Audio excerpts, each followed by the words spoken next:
Aged whiskey versus young whiskey, how time and oak create two distinct worlds. Welcome to everyone who wants to take a behind-the-scenes look at the birth of one of the noblest distillates. Today we'll calmly and clearly explore why 10-year-old whiskey and its 3-year-old brother are almost completely different drinks. We'll learn the physical and chemical processes that work their magic in an oak barrel, how a rough spirit transforms into a complex elixir, and how to choose between youthful boldness and mature wisdom depending on your mood and situation. Imagine 2 glasses. The first contains a liquid of a bright, sunny golden hue, its aroma striking with a distinct spiciness, cereal sweetness, and the palpable heat of alcohol. The second contains a deep, dark amber, almost copper-colored drink, redolent of vanilla, ripe orange, old wood, and warm caramel. This is a young and aged whiskey. At first glance, it seems the second is simply an older version of the first, but in reality, it's more complex. Several years in an oak barrel are more than just a wait. It's an active, almost alchemical process during which oak, air, and time act as co-authors, radically rewriting the original text written by malt, yeast, and the fire of distillation. Aging changes not only the color and smoothness, but the very flavor and aroma matrix of the drink. Young and mature whiskey represent 2 distinct philosophical approaches. One seeks to preserve and convey the pure energy and character of the distillate, while the other seeks to subject this energy to a complex transformation, creating something entirely new. Let's follow this path from the clear new spirit to the noble mature whiskey, and understand what we're actually buying when we choose a bottle with a particular number on the label. The journey of any whiskey begins with a clear, often colorless distillate called a new-make spirit or white dog. At this stage, it already possesses a character determined by the raw materials and the process. Scotch single malt whiskey may exhibit smoky peat notes or herbal, grainy notes.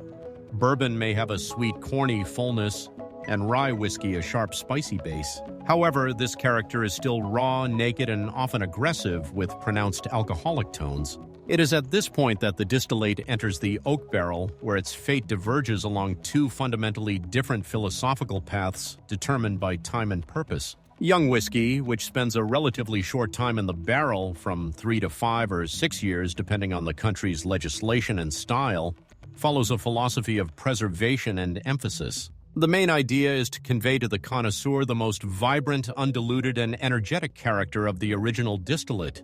In this context, the oak barrel serves not so much as a transformer as a polisher and packager. Its job is to soften the harshest edges of the spirit, impart an acceptable golden hue, and enrich it with underlying woody and vanilla notes without allowing these notes to drown out the initial fruitiness, grain sweetness, or peat smoke. For this purpose, particularly active casks are often used, such as first fill casks, which release the maximum amount of flavor and color in a short time. The producer of young whiskey seems to be saying, "Here it is, our distillate, in its most honest and vibrant form." This is a philosophy of immediacy, boldness, and transparency of origin. Matured whiskey, spent in oak for 10, 15, 20, or more years, is built on a diametrically opposed concept, a philosophy of transformation and creation. Here, the original distillate is viewed not as a final product, but as a high-quality raw material, an ideal blank canvas. The primary mission of time and oak is not to preserve the original characteristics,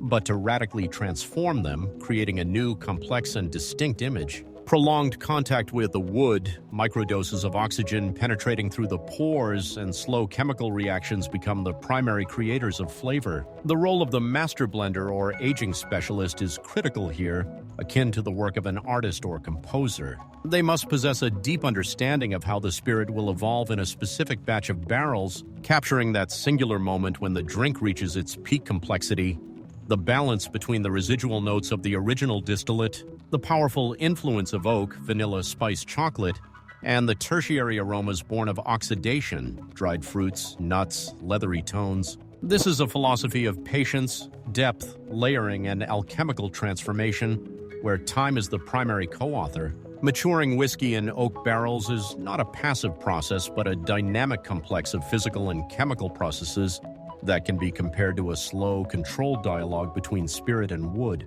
Each year in this dark, cool warehouse called a rickhouse or warehouse, the drink goes through several key stages of transformation, each of which makes a unique contribution to the final profile. The first and most obvious process is extraction. Alcohol, being an excellent solvent, draws hundreds of different compounds from the internally charred oak walls. Of these, the most significant are lignins, which break down into vanillin and similar compounds that impart warm vanilla and spicy notes. Hemicelluloses, which are transformed into caramelized sugars, caramel, toffee, honey, during the thermal treatment of the barrel. Tannins, which impart structure, astringency, and contribute to a long finish. And lactones, particularly coconut lactone, characteristic of American oak, which adds tropical coconut notes. Extraction is primarily responsible for the rich color of whiskey and the formation of its flavor profile. The second fundamental process is oxidation. Despite the fact that a barrel is a closed system, oak breathes. Micropores in the wood allow minimal but critical amounts of oxygen to penetrate. This oxygen enters into complex reactions with the components of the spirit, alcohols, acids, and esters. Oxidation softens the harshness of the young distillate, rounds out the flavor, reducing the perception of harsh alcohol, and promotes the formation of new, more complex aromatic compounds. It is oxidation that is largely responsible for the noble tones of dried fruits, raisins, prunes, nuts, almonds, hazelnuts, and a light leathery note in aged whiskey. The third process of economic and qualitative importance is evaporation, poetically called the angel's share. Every year, between 2% and 4% of the barrel's contents evaporate through the oak pores. Water and the most volatile, often undesirable fractions of the spirits evaporate first. This leads to an increase in the concentration of the remaining substances, increasing the density and strength of the drink and further refinement it as the harsher components are removed. This process proceeds differently in different climates. In humid climates, such as Scotland, more spirit evaporates, while in dry climates, like Kentucky, more water evaporates, which also affects the final profile. The fourth factor is interaction with the previous contents of the barrel. The vast majority of whiskey barrels are used. American bourbon must be legally aged only in new charred American white oak barrels, but afterward they are shipped to Scotland, Ireland, Canada, and other countries. Scotch is often aged in sherry, port, bourbon, or even red wine casks. Residual traces of the previous spirit, sugars, fruity esters, and tannins actively influence the maturing whiskey, adding layers of complexity. From the dried fruits and nuts of sherry casks to the caramel sweetness of bourbon casks. Thus, the chemistry of aging is a synergy of extraction, oxidation, concentration, and the layering of historical traces, transforming a simple spirit into a spirit with incredible depth and history. Years spent in oak barrels don't simply soften whiskey, they completely reconstruct its flavor and aroma profile. The difference between young and mature whiskey is so fundamental that they can be considered representatives of different categories, united only by their common origin. This evolution follows clear patterns, with each stage of maturation bringing new flavors to the forefront, gradually eclipsing the original ones. Young whiskey, having spent only a few years in the barrel, has a bright, sharp, and vertical character. Its flavor is a direct reflection of the original distillate. Primary aromas dominate. For single malt Scotch, this might be peat smoke, honeyed barley notes, green apple, or pear. For bourbon, a sweet, grainy corn base, hints of vanilla and coconut from New American oak. For rye, a sharp, spicy, almost peppery backbone. The alcoholic warmth is distinct, sometimes even aggressive, creating a burning sensation in the mouth. The texture may seem somewhat watery or harsh, and the finish is short, clean, but quickly fading. This whiskey does not hide its origins. It screams grain, yeast, and the distillation process. Its energy is unbridled and focused. Mature whiskey, spent decades in a barrel, is the complete opposite. A complex, multi-layered horizontal spirit. The initial primary notes of grain or smoke don't disappear completely, but rather recede into the depths of the bouquet, becoming its foundation rather than its facade. Secondary and tertiary aromas, born of oak and oxidation, come to the fore. Woody tones become richer and more varied. Simple vanilla transforms into a complex of vanilla, cinnamon, and clove. Caramel evolves into dark toffee, burnt sugar, and chocolate. Deep nutty nuances emerge: almond, hazelnut, walnut. Oxidation adds a noble patina of time. Notes of dried apricot, raisins, prunes, orange peel, leather, and aged polished wood. The alcoholic harshness is fully integrated, creating not a burn, but a deep, radiant warmth. The texture becomes oily, syrupy, and enveloping.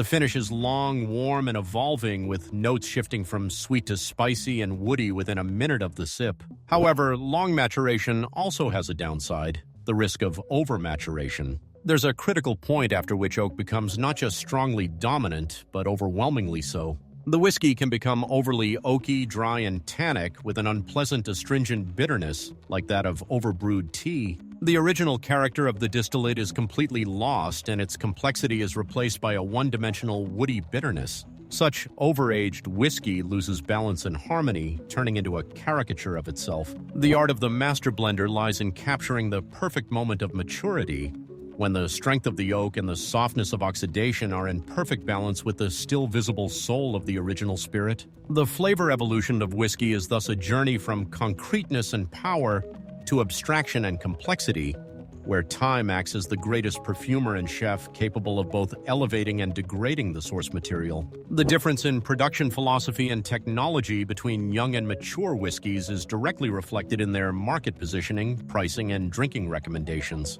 This makes each type of whiskey suitable for different situations, budgets, and goals. Price is the most obvious consideration here. Young whiskey is generally a more affordable and accessible product. Its production does not require years of capital tying up evaporation losses, the angel's share, or the maintenance of vast warehouses. Therefore, it often forms the basis of mass-market blended brands or is offered as an inexpensive single malt, allowing one to experience the character of a particular distillery without a major financial investment. Mature whiskey is a premium, often luxury product. Each year of maturation increases its production cost exponentially. This includes the cost of the cask, warehouse rent, volume loss, insurance, and finally, the time during which the money is tied up.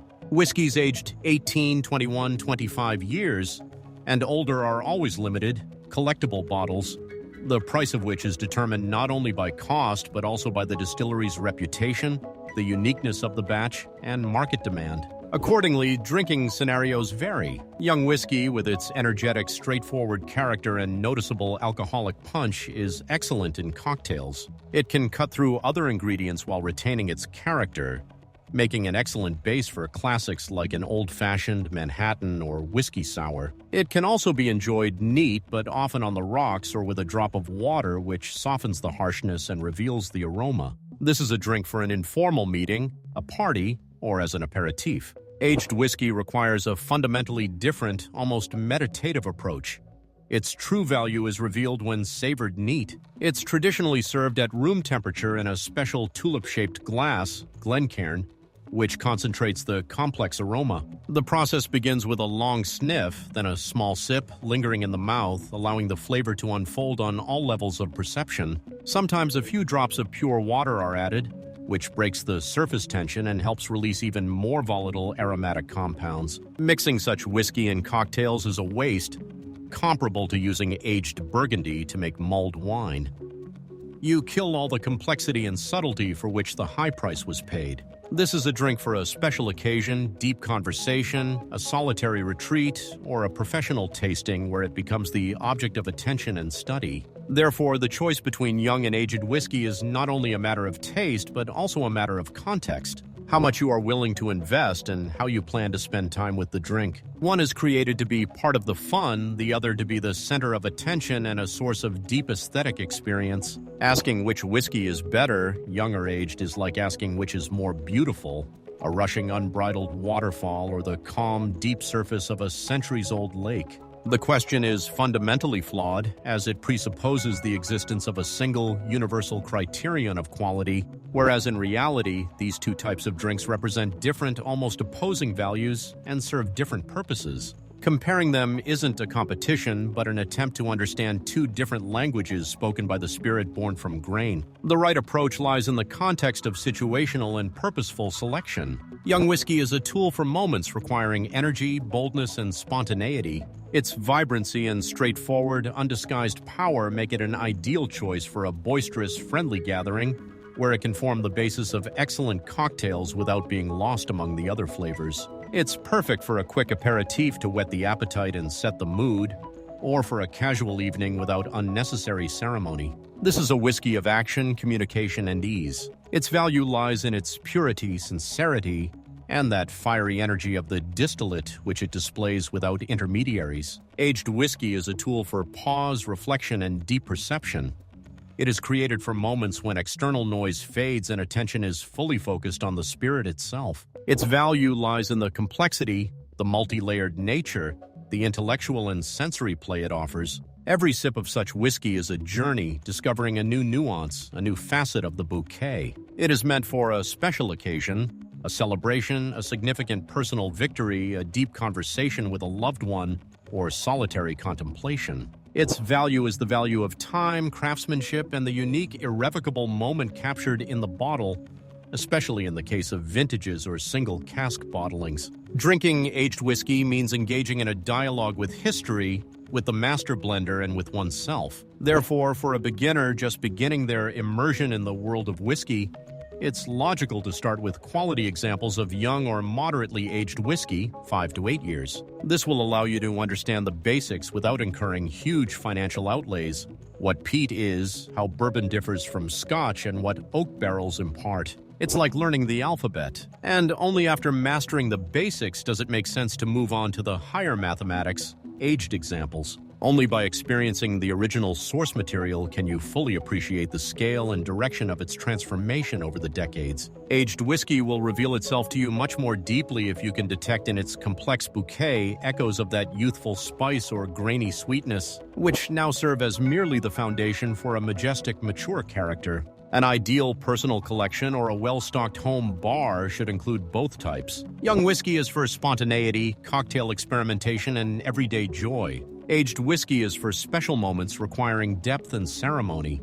They don't replace each other, but rather complement each other perfectly, covering the full spectrum of possible needs and moods. True mastery and enjoyment lie not in fanatical devotion to one side or the other, but in a developed sensitivity that allows you to make the right choice at the right moment. Sometimes the soul craves the bold directness and fire of young rye whiskey, and sometimes the wise, warm complexity of a 20-year-old single malt scotch, and only you can decide what it needs today. Allow yourself this freedom of choice based on understanding, not prejudice or status. Ultimately, the best whiskey is the one that brings you maximum pleasure here and now, regardless of the number on the label. In summary, it becomes clear that the debate between young and mature whiskey is meaningless if one is looking for a winner. It is not a battle, but a demonstration of two independent universes, perfect in their own category, born from a common source but presented to the connoisseur with different facets. Young whiskey embodies the energy, honesty, and indomitable character of the original distillate. Its strength lies in its straightforwardness, brightness, and the sincerity with which it demonstrates its origins from grain, yeast, and the fire of the still. It does not attempt to be complex. It strives to be memorable and clear. Mature whiskey is a triumph of time, patience, and alchemy. Its strength lies in its transformation, the layering of meanings, and the depth that cannot be artificially created, but can only be awaited in the silence of oak cellars. It is a drink of reflection, a drink of history. The final conclusion is that true value and pleasure are born not from choosing one side over the other, but from the ability to appreciate and embrace both these faces of a single spirit. The ideal path for a connoisseur is a progression from youth to maturity, from learning the alphabet of taste to deciphering the complex poem of aromas. Young whiskey teaches one to understand the foundation, while mature whiskey teaches one to appreciate evolution. A true collection and genuine understanding are born where there is room for both the bold energy of youth and the wise complexity of maturity. So the next time you stand in front of a store shelf or choose a drink for the evening, ask yourself not which is better, but what exactly do I need right now? A vibrant flash of emotion or a long, profound dialogue with taste. And then your choice will be not just a purchase, but a conscious step into the endlessly fascinating world of whiskey, where both fire and time are equally worthy of admiration.